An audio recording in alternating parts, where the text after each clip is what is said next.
kegiatan setelah 40 hari melahirkan. Nah, kalian bisa lihat kan di sini aku tuh lagi rekam-rekam, lagi video-video nih kalau misalkan aku itu sekarang lagi bikin parsel hantaran nikah ya, karena memang di sini sedang ada yang ngasih job katanya pengen didekorin kayak gitu ya.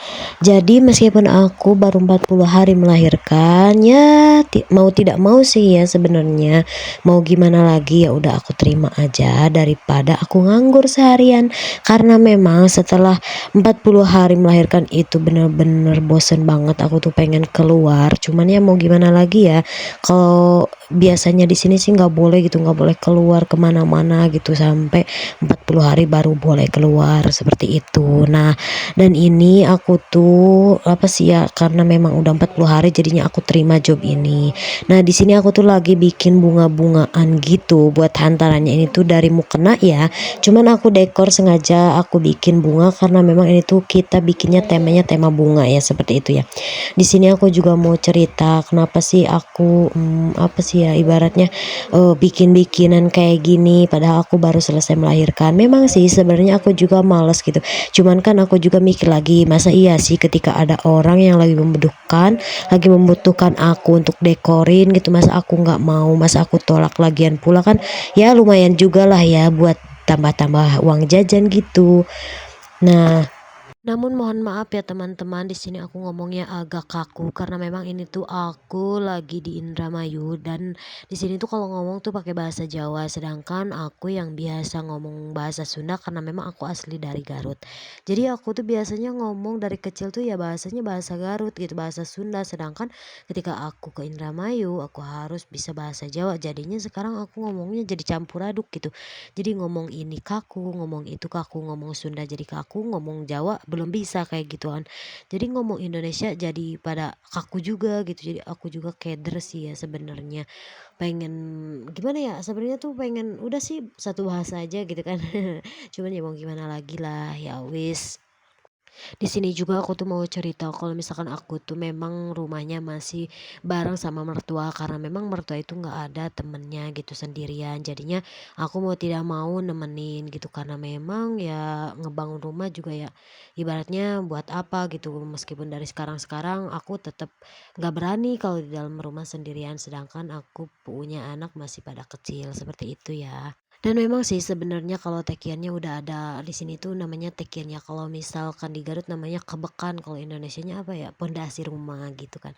Kalau misalkan pondasi rumah memang sudah ada tapi kita belum merencanakan untuk ngebangun karena memang di rumah mertua juga masih kosong, belum ada siapa-siapa. Bukan belum ada siapa-siapa sih, karena memang anak-anaknya udah pada berumah tangga, jadi semuanya udah pada rumah, dan ada adiknya satu cuman masih di pondok seperti itu. Jadi aku juga mau tidak mau ya sebenarnya sih dalam hati gimana ya, pastilah semua seorang perempuan juga pasti merasakan gimana sih rasanya kalau misalkan kita tinggal bersama mertua. Tapi kita juga tidak bisa memungkiri ya kalau misalkan keadaan kita memang mengharuskan untuk bersama mertua, ya kita harus terima juga. Semua perempuan yang sudah menikah pasti tidak akan ada yang mau tinggal bareng sama mertua kecuali memang karena keadaan. Makanya untuk kalian para laki, kalau bisa sebelum nikah itu kalian tuh sudah mempunyai tempat tinggal sendiri ya, biar nanti kalian tuh benar-benar bisa membahagiakan istri kalian.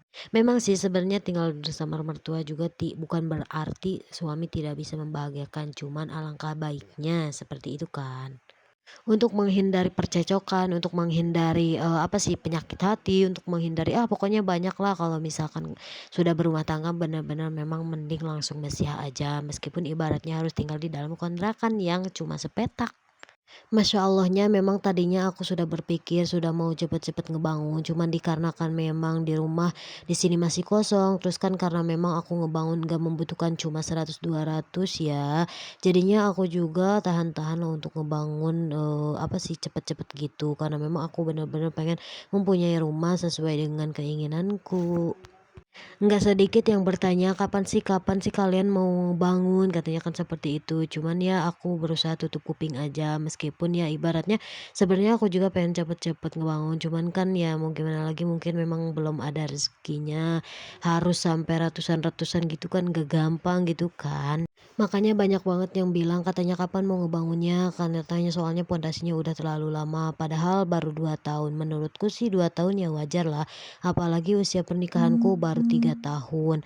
Baru juga 3 tahun sudah banyak yang bilang katanya, "Kok tekiannya didiemin-diemin terus gitu, kayak gitu." Padahal kan ya nggak apa-apa gitu, akunya aja yang mau nempatin ya biasa-biasa aja kok, aku bisa menerima gitu. Aku masih betah juga tinggal di sini. Aku juga tidak mau memaksakan suamiku untuk benar-benar cepat-cepat ngebangun, ya karena memang ya untuk apa gitu. Aku selalu percaya kalau misalkan Allah sudah berkehendak aku mempunyai rumah sendiri, aku yakin kalau itu tuh benar-benar akan dipermudah. Meskipun ketika kita melihat nominalnya harus mempunyai berapa-berapa kayak gitu, tapi kalau misalkan Allahnya sudah berkehendak, insya Allah itu akan terasa gampang dan mudah banget. Mohon maaf ya sebenarnya itu konten berisi curhatan aku karena memang lagi nggak ada kerjaan, anak juga lagi tidur jadinya aku gabut. Ya wes aku edit-edit aja video ya lumayan lah ya buat masukin ke YouTube buat menjadi kenang-kenangan gitu biar nggak hilang.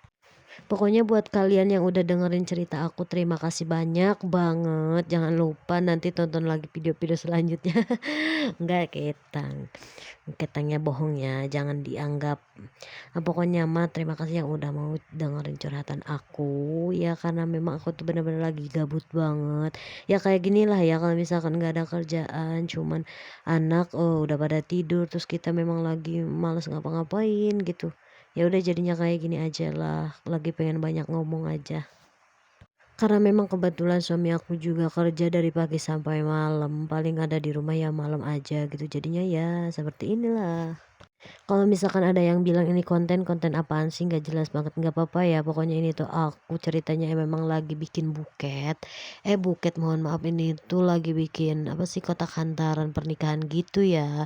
Kalau misalkan kalian ada yang pengen tahu caranya boleh banget langsung ditulis di kolom komentar aja ya kalau misalkan kalian pengen tutorialnya.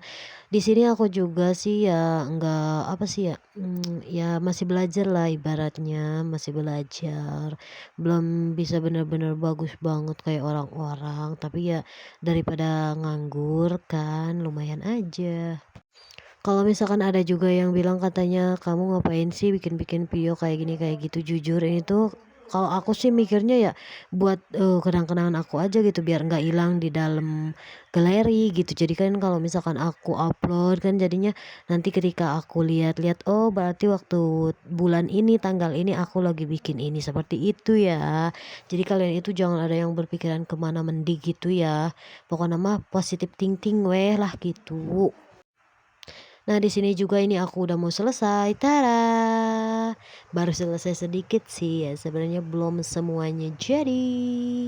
Tapi ya nggak apa-apa lah ya, lumayan baru dapat 6. Kita lanjut lagi nanti.